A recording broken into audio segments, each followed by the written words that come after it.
I'm Molly White, and you're listening to the audio feed for the Citation Needed newsletter. You can see the text version of the newsletter online at citationneeded.news. Privacy, human rights, and tornado cash. I am more worried about privacy than crypto crime. This issue was originally published on May 23, 2024. Alexei Pertsev, one of the developers and operators of the Tornado Cash cryptocurrency mixing service, has been sentenced to 64 months in prison in the Netherlands. The service he helped to create enabled criminals to launder billions of dollars in illicit funds connected to massive hacks perpetrated by sophisticated cybercrime groups, ransomware operations that have decimated businesses, and pig butchering schemes that have ruined people. As someone who rails against the abuses by the cryptocurrency industry, why then am I so worried about his conviction and about the parallel case in the United States against two Tornado Cash co-founders? Some who know me as a cryptocurrency critic may find these opinions surprising coming from me. But if you are surprised, I have failed. And I think I have, because I think some of you will be. Tornado Cash and other cryptocurrency mixers generally work by allowing a person to send cryptocurrency in chunks of preset sizes into a large pool of assets. In exchange, that person receives a private note, which is sort of like an IOU to allow them to withdraw from the pool the same amount of crypto they put in. At some later date, they do so, using freshly created wallets that haven't been linked to the wallet they used to make the deposit. By pooling crypto from a large enough set of other transactions over time, it's possible to obfuscate the link between the depositing and withdrawing wallets, which adds a degree of privacy that largely does not otherwise exist on public blockchains like Ethereum. In essence, it's money laundering as a service. I use the phrase money laundering here simply to refer to the act of washing assets so as to obscure their origins, and not necessarily in the criminal sense of the phrase. In crypto, even people performing perfectly legal transactions might find themselves wanting to, in essence, launder their own money in order to clutch back some degree of privacy that otherwise just isn't supported on a ledger that publicly records every action you take. However, these services are also widely, some will say primarily, used for the type of illegal activity generally associated with money laundering, that is, concealing the proceeds of a crime. Many cryptocurrency heists and scams that I track at Web3 is going just great end with a trail running cold, as assets are laundered through Tornado Cash or similar mixing services. Pertsev is one of several developers who wrote the code for and operated the Tornado Cash service. He was arrested and charged in the Netherlands in August 2022, and prosecutors asked for, and just got, a sentence of 64 months for his money laundering charges. When he was first arrested, I wrote, "It's not immediately clear from the Dutch prosecutor's statement whether the activities that led to the arrest involved more than just contributing to the Tornado Cash codebase, but it would be very concerning if not. There are complexities around the sanctioning of Tornado Cash, a fairly decentralized software project, that raise concerns about the criminalization of code. For many, it brings to mind the crypto wars, where crypto is referring to cryptography rather than cryptocurrency."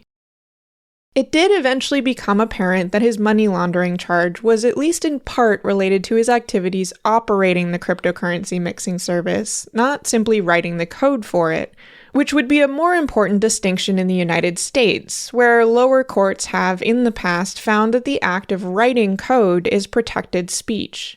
And although prosecutors in the Netherlands did seem to try to avoid a strategy that would fault Pertsev for merely writing the code, statements from the judge in Pertsev's sentencing seem to blur this line.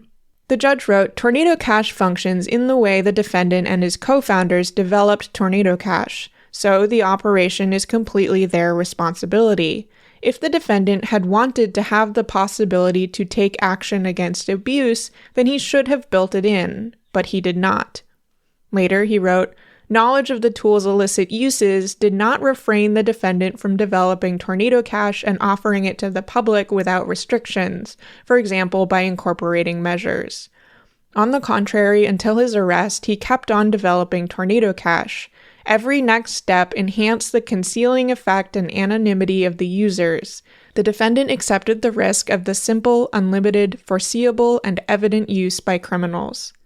Finally, he wrote, Tornado Cash combines maximum anonymity and optimal concealment techniques with a serious lack of functionalities that make identification, control, or investigation possible. Tornado Cash is not a legitimate tool that has unintentionally been abused by criminals, as the defendant presents.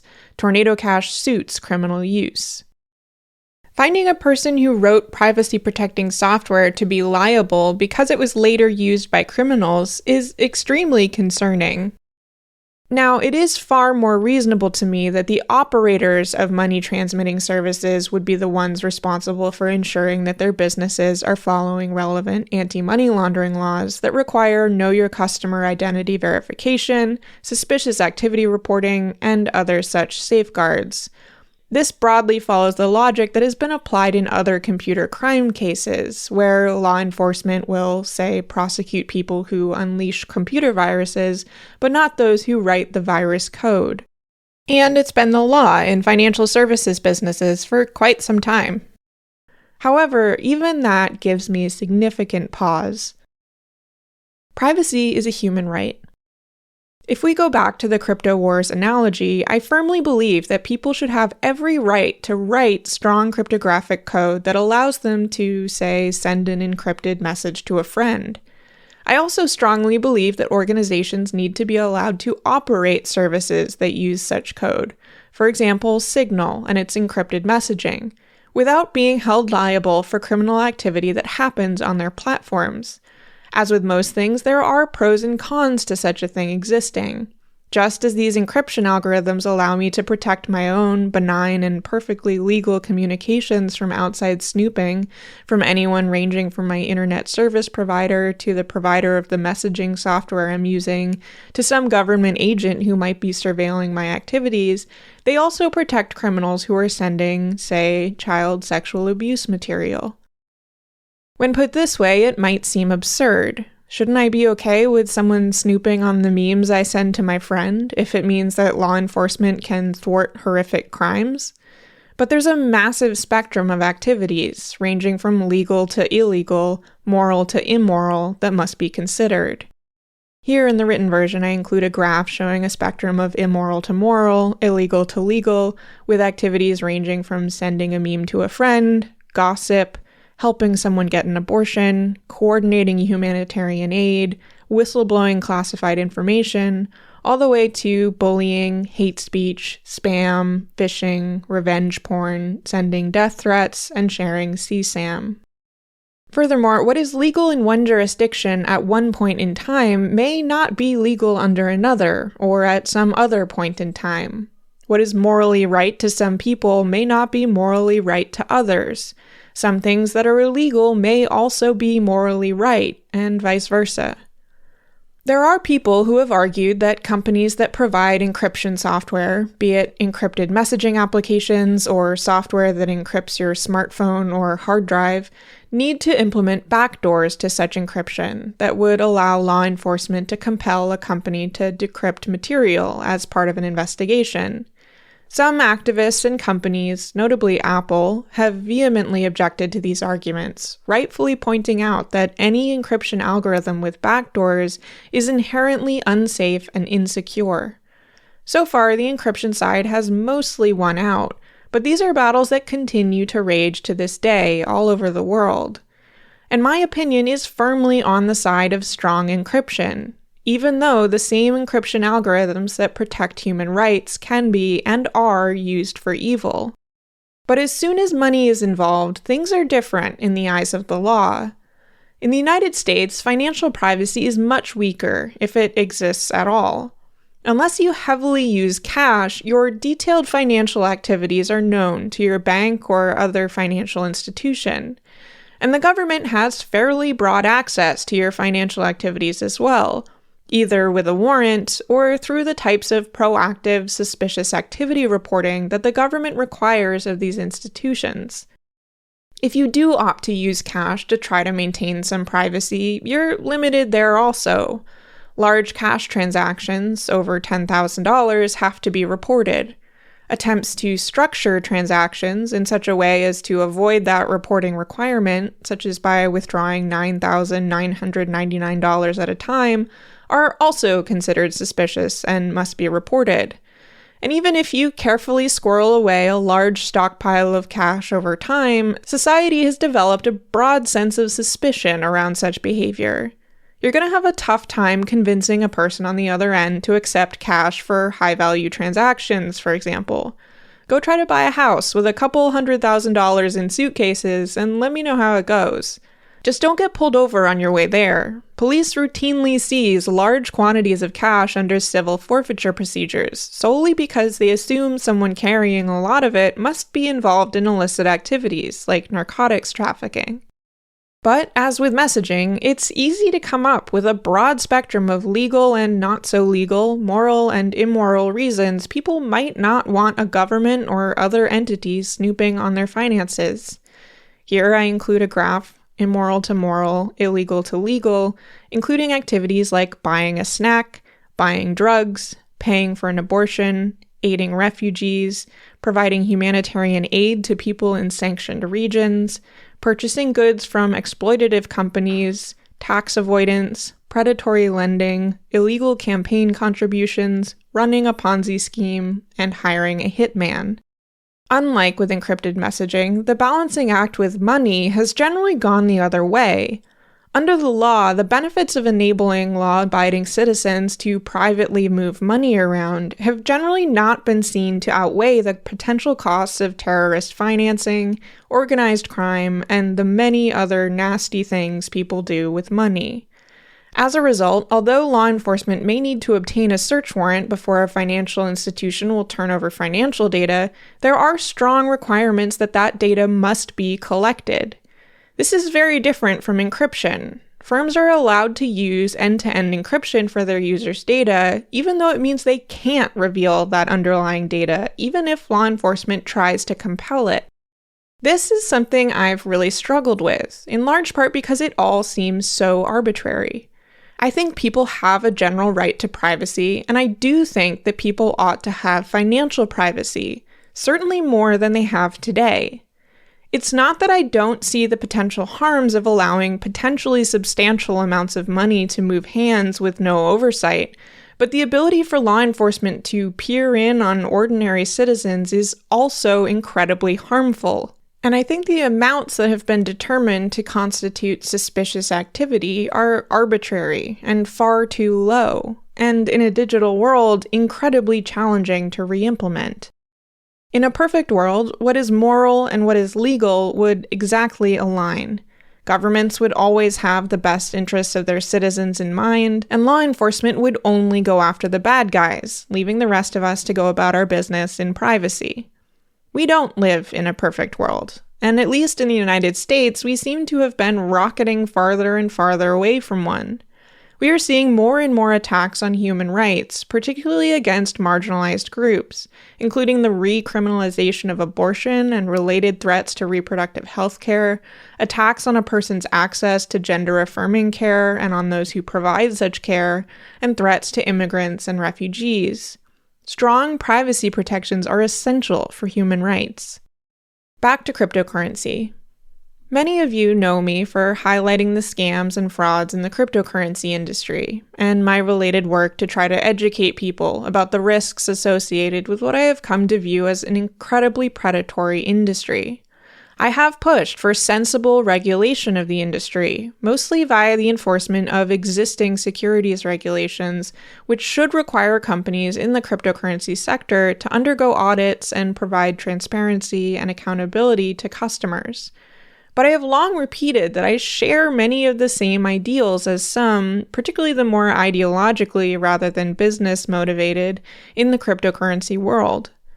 Some of my earliest writings about cryptocurrency focused on the extreme privacy threats posed by many public blockchains, including my January 2022 essay titled Abuse and Harassment on the Blockchain, and another the following month on Anonymous Cryptocurrency Wallets Are Not So Simple. In both of those essays, I focused on the enormous privacy threats posed by many public blockchains, which publicly expose the kind of financial information that most of us are used to having known only to our banks and governments. My concern was not that blockchains were enabling financial privacy, it was that they were promising financial privacy while accomplishing the very opposite. I began an April 2022 essay by writing, quote, "Some of the more ideological people who are advocating for cryptocurrencies and blockchain-based technologies are asking a lot of the right questions, like how can we create reasonable privacy in the financial system?" While those fundamental opinions of mine have not changed much since I wrote those essays, things around me have. There are now a lot more cryptocurrency skeptics, both in the general public, writing the news, and on Capitol Hill. Whereas once I think we were generally seen to have our own independent views, I think we are now seen more as a bloc with a party line, perhaps led by Gary Gensler or Elizabeth Warren or whoever is viewed as the most prominent public cryptocurrency skeptic. More and more, I find people assume I hold the very same opinions as those people, and are surprised when I say things like, no, I actually don't think crypto should be banned. They're surprised to hear this, even though I told the Financial Stability Oversight Council 2 years ago that, quote, no time should be wasted arguing over whether to try to ban cryptocurrencies as a whole, or regulate the software that people can write or execute, a ridiculous idea. Some of these are certainly bad faith assumptions being made by people who see me as their enemy and who construct some sort of statist straw man version of me to argue with in their heads. But some of it, I think, is a failure on my part to not constantly reiterate what I think is most important, particularly as a so-called anti-crypto movement much larger than me has formed. My cryptocurrency criticism is mostly focused on two things: educating people about a technology that I feel has failed to live up to its original goals, and about the incredibly scummy industry that has emerged around it. When it comes to the regulatory side of things, I've mostly focused on the latter, and I care most about transparency and other consumer protections for those who do choose to get involved with crypto, as well as safeguards against impacts on the finances of those of us who don't. While it's perhaps disappointing that cryptocurrency hasn't achieved some of its more utopian financial goals, that's not a regulatory problem. As for financial privacy, I am very concerned about the lack of financial privacy afforded by cryptocurrency and the surrounding industry, even as it's widely believed to offer more privacy than other alternatives. Every day, we see examples of how cryptocurrency tracing software, available both to the public and to law enforcement, is becoming more powerful. By choosing to use cryptocurrencies, many people are providing a public, warrantless window into their financial activities without even realizing it. Furthermore, people are rapidly learning the hard way that the cryptocurrency services they've used are perhaps more susceptible to surveillance than traditional financial institutions. As I explained in my Binance video, the degree of data access by the US government as a result of this action is actually arguably overbroad, because in addition to the suspicious activity where there is actual cause to believe that a crime may have occurred, they will now have access to user data with no requirement that the transactions raise suspicion and no requirement that law enforcement demonstrate that they have probable cause that that user was involved in illicit activity. So regardless of your opinions on the prevalence of crime in the crypto world or of the likelihood a given crypto user is engaging in criminal activity, warrantless access to private data should be cause for concern. But increasingly, I am worried that attempts to crack down on the cryptocurrency industry, scummy though it may be, may result in overall weakening of financial privacy and may hurt vulnerable people the most. As they say, hard cases make bad law. Back to Tornado Cash. According to United States prosecutors, Tornado Cash has been used to launder billions of dollars worth of cryptocurrency connected to cryptocurrency hacks, including hundreds of millions of dollars that were laundered by North Korea's Lazarus Group.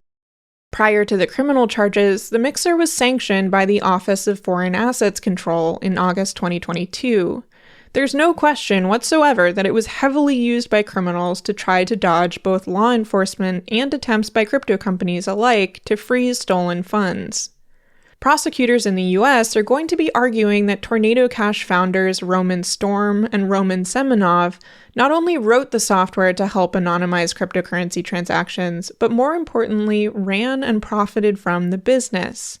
As operators of a money services business, prosecutors say, it was their responsibility to know who their customers were and where their money was coming from so they could check that they were not on sanctions lists or transferring stolen assets. Although Storm and Semenov tried a bit harder than some other cryptocurrency mixers to decentralize their operations so they could later claim that they merely wrote the code but did not operate the business, their actions may have been too little too late. A government filing highlights the duo's operation of the website through which the large majority of Tornado Cash transactions flowed, as well as their close control of the network of relayers. If these arguments hold up in court, it seems likely that the duo will be convicted under existing anti-money laundering laws. And in doing so, the government will score another point against the use of cryptocurrency and cryptocurrency mixing services by bad actors, and by those who are trying to achieve financial privacy for more legitimate reasons. The Lazarus groups of the world will have a more challenging time making off with their ill-gotten funds, and abortion funds and dissident groups and activists will have a harder time transacting privately as well. To be clear, I don't think cryptocurrency is a good solution for anyone who is trying to achieve financial privacy, and there are enormous risks for those who use it for that purpose. But in a world where financial privacy is harder and harder to come by, a bad solution can be better than nothing. People who need financial privacy should not be forced to enter a digital casino and hope like hell they don't end up with their money on the next FTX. Instead, we need to work and fight for actually good, privacy-protecting solutions for digital transactions and stronger legislation that recognizes the importance of financial privacy. But in the meantime, I won't be celebrating the Tornado Cash indictments. Thanks for listening to this issue of the Citation Needed newsletter. To learn how to support my work, visit mollywhite.net/support. If you'd like to read the text versions of these episodes, sign up to receive the newsletter in your email, or support my work on a recurring basis, go to citationneeded.news.